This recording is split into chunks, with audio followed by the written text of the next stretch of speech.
तो when something bad becomes a habit it hards to deal with. जब कोई बुरी आदत हमारे जीवन में आ जाती है तो उस आदत को छोड़ना बहुत मुश्किल हो जाता है।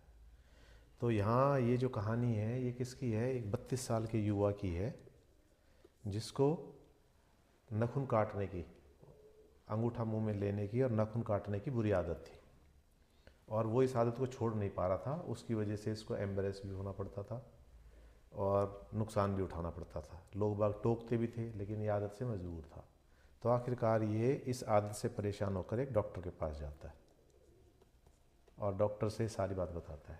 तो डॉक्टर कहती है तो कुछ भी नहीं है, कोई दिक्कत नहीं है। अब से हम एक काम करेंगे, जब भी तुम्हारा मन करे ये नाखून काटने का, अंगूठा चबाने का, तो तुम एक काम करना, अंगूठे की बजाय फिंगर यूज़ करना। और ये जो फिंगर होगी ये डे वाइज होगी। आपने चॉइस करनी है कि मंडे को कौन सी उंगली आप उसका नाखून काटोगे, ट्यूसडे को कौन सी का, थर्सडे को कौन सी का, फ्राइडे को कौन सी का, सैटरडे को कौन सी का। तो उसने कहा कि ये बिल्कुल सिंपल सा विकल्प है, आपने छोड़ना नहीं है, आप इस आदत को बनाए रखो, लेकिन आपने क्या करना है, दिन निर्धारित करने हैं, उस दिन इस उंगली का नाखून काटना है। फिर दूसरा इसका नतीजा क्या हुआ?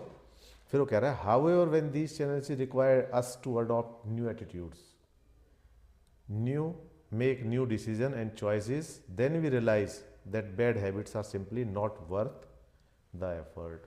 तो अब यह क्या है, जब उसके मन में ये ख्याल आया कि आज सोमवार है, अंगूठे की बजाय ये करनी है, तो उसको यूजफुल लगा ही नहीं कि ये भी क्यों चबानी है उंगली। जब मंगलवार का दिन आया तो फिर उसको अंगूठा चबाने का मन हुआ, तो फिर उसने क्या कहा कि मंगलवार ये भी क्यों चबानी है।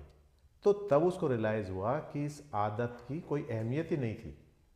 जब हम एक आदत की इंपॉर्टेंस तब तक बनी रहती जब तक हम उस आदत से लाचार होते, मजबूर होते हैं, लेकिन जब उसका कुछ विकल्प खोजने की कोशिश करते हैं तब हमें पता लगता है कि ये तो बेकार की चीज़ है, इसकी तो कोई अहमियत ही नहीं है हमारे जीवन के अंदर।